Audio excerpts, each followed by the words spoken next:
qu'on va suggérer? Que tout le monde reste enfermé toute sa vie parce qu'il y a des virus dehors? On va y venir. Mais vous êtes tous fous. Vous êtes devenus tous cinglés. Mais sur...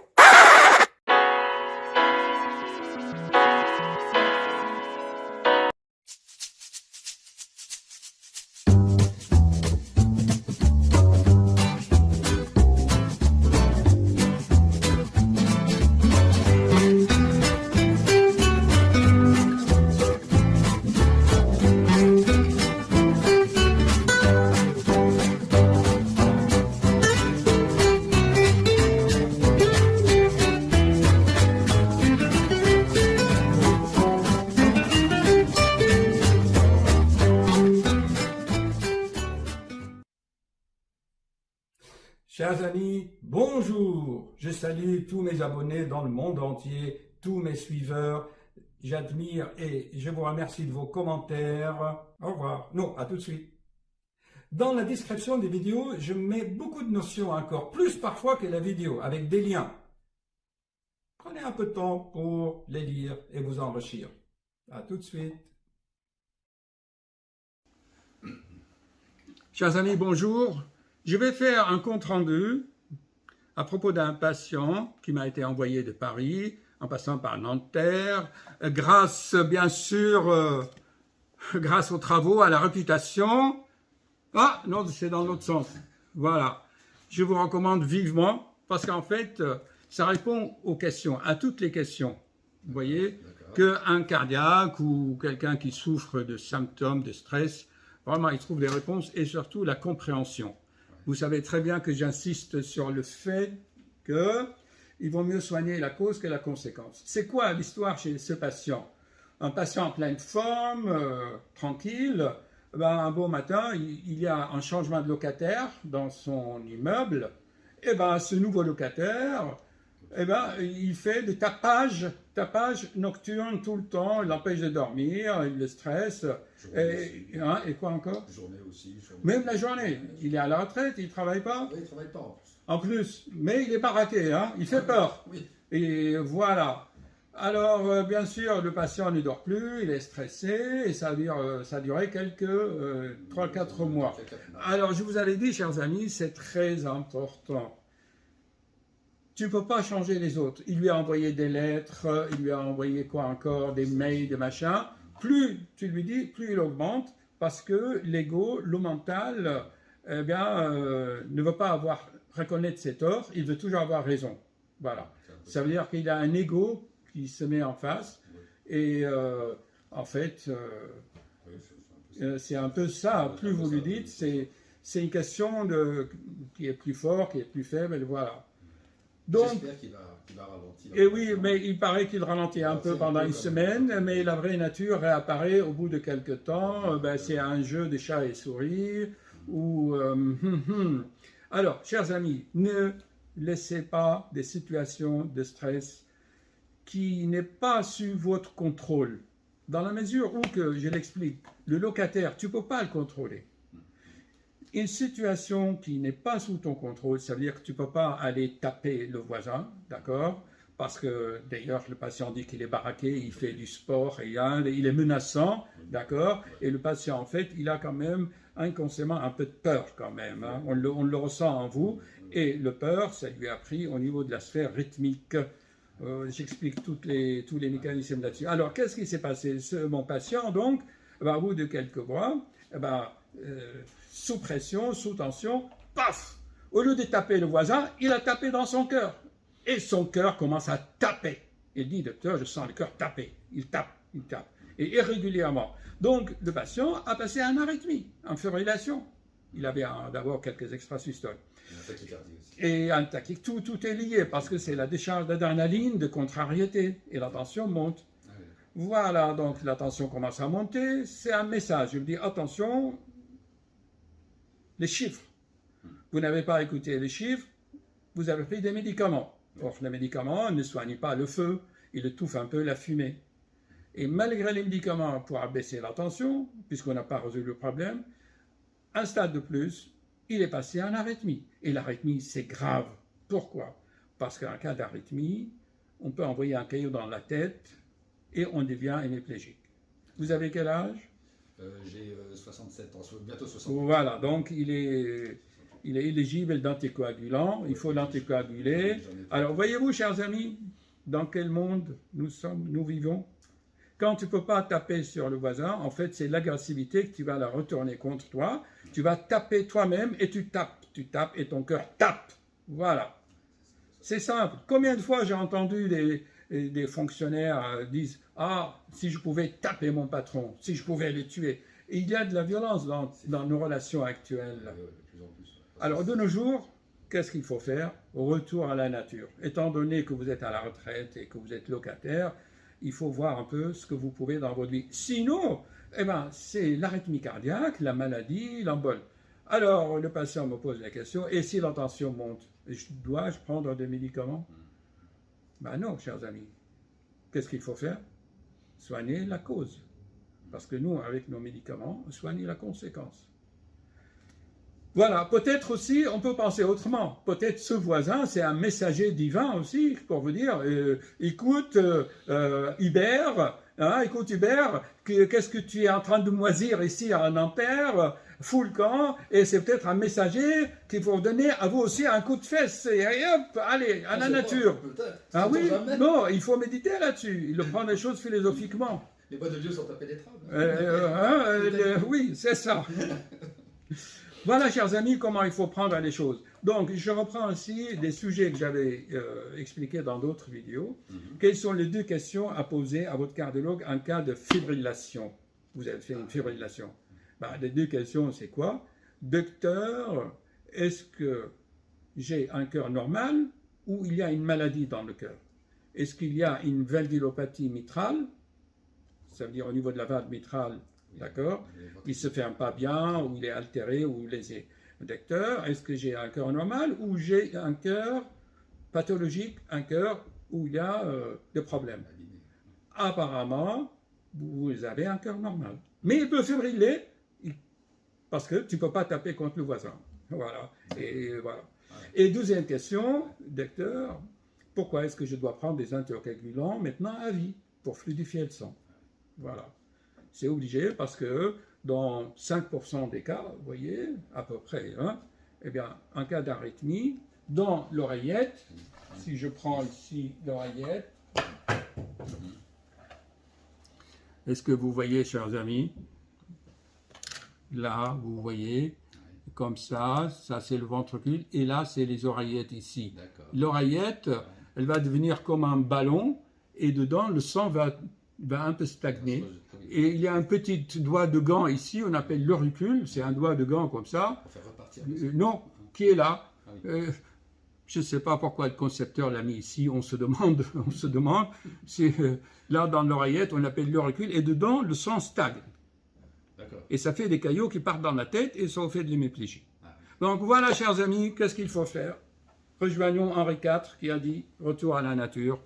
Et remercier peut-être le voisin. Il voulait peut-être me prévenir indirectement. Mais il y a une autre façon aussi, si vous allez aussi sur YouTube, vous tapez « Comment couper les cordons avec les gens avec lesquels vous êtes en conflit ». Il y a aussi l'histoire d'allumettes aussi. Il y a avec des allumettes, vous dessinez l'autre et vous brûlez. Vous tapez sur YouTube « Comment couper les liens ». Où il y a aussi la méthode des allumettes. Attendez, on va le voir, une minute.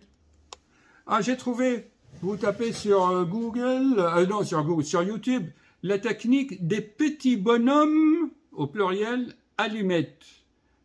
La technique des petits bonhommes allumettes. 800 000 vues, c'est pas mal. En fait, c'est couper les liens avec les gens toxiques. D'accord. Voilà. Les gens qui nous embêtent, qui nous ennuient, qui nous perturbent. Oui, vous priez pour eux. Ouais. Oui, ça veut dire vous voulez visualiser que vous connaissez son prénom, son nom, non, monsieur, même pas. Et commencez par avoir son nom de famille. Oui. Dit, Monsieur X, je prie pour vous, si vous faites tout ça, parce que probablement vous avez besoin d'aide, il est en train de compenser une chose par autre chose, vous voyez, et essayez de lui envoyer de la lumière. Pourquoi pas? Aimez-vous les uns les autres.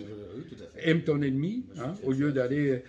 parce que si vous allez se plaindre qu'est-ce que vous allez tomber dans la trilogie, dans notre triangle délétère, dans notre triangle maléfique de Karpman.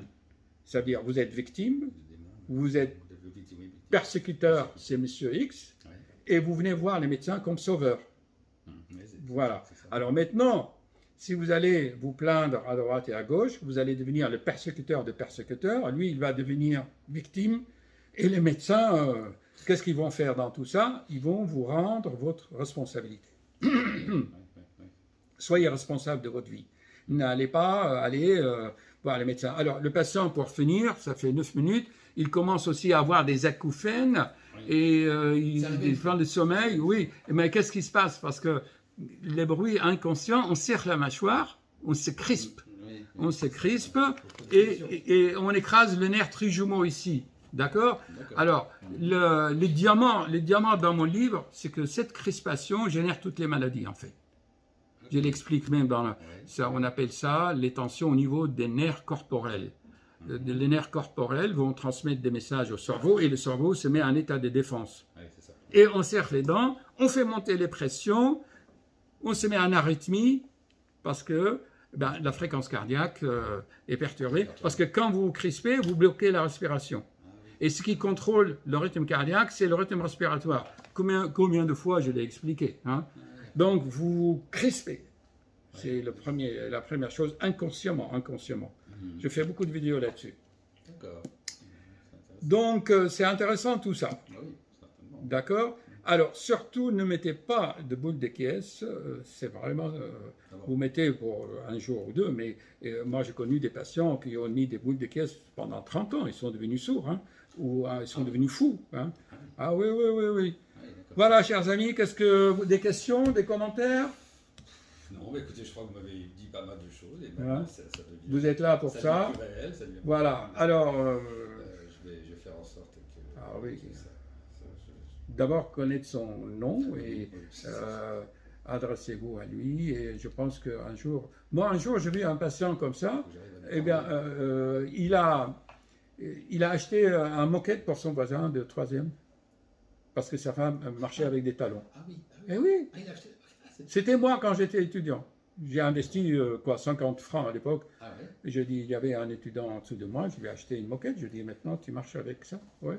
Ah oui, du coup, vous êtes réconcilié avec... Ah oui, voilà. J'entends plus les talons. Vous voyez ce qu'on peut aller? On peut aller jusqu'à ça. C'est intelligent, non? Je suis sûr qu'il n'a pas de moquette. Il doit avoir des paquets parce qu'il fait tomber des choses assez lourdes sur le sol. Vous allez l'aider. Je pense que... Regardez les... Oui, offrez-lui un tapis. Je dis, je me permettrai. Hein? Essayez de résoudre ça par vous-même en nouant des relations ou en coupant les cordons. Vous avez les deux situations. Soit vous priez pour lui, soit vous allez nouer l'amitié avec lui, et vous le changez en même temps. Je pense que l'amitié, ça pourrait être une idée, essayer de devenir ami petit à petit. Non, mais avec dignité, C'est pas en rampant devant lui parce que lui, il est fort et vous êtes faible. Oui, non, bien sûr. Hein, c'est... Entre adultes responsables. Alors voilà, chers amis, ça on appelle la genèse psychosomatique des maladies. Tout est crispation. À commander sur Amazon, vous tapez Félix de Graal, le livre de secrets. C'est un trésor de 105 pages, il vaut son prix. Hein. Bon, 12 minutes. Bon, alors, chers amis, il y a aussi d'autres facteurs. Ce patient, il est grand, costaud, baraqué. Hein. Oui. Je pense qu'il boit aussi quelques alcools. Hein. Attention aux apéros. Hein. Oui, oui, et l'alcool. Donc, vous aviez quand même des facteurs favorisants. Oui. Et certainement, vous ronflez. Vous faites des apnées de sommeil. Qu'est-ce qu'elle dit, madame? Vous arrêtez de respirer la nuit quand vous dormez? Demandez à madame de vous surveiller pendant une nuit, de passer des nuits blanches à côté de vous. Je crois que je ronfle pas trop. Bon, alors, donc, vous voyez, il a des facteurs quand même, d'accord? Et vous avez quelques aigreurs qui remontent parfois? Ah non, ça, j'ai pas ça. J'ai été opéré d'une hernie hiatale, justement. Ah, il a été opéré d'hernie hiatale, chers amis. Oui. Mais malgré ça, il y a quand même, les alcools, quand même, favorisent le reflux. Et le café... À un moment donné, un par jour, quand même. Oui. Alors, vous voyez, chers amis, voilà. Maintenant, je divise par 2. Oui. Un livre comme ordonnance. D'accord. Ça peut pas être fixé Le patient me pose encore des fixé à questions 12, sur ça, l'attention. Oui.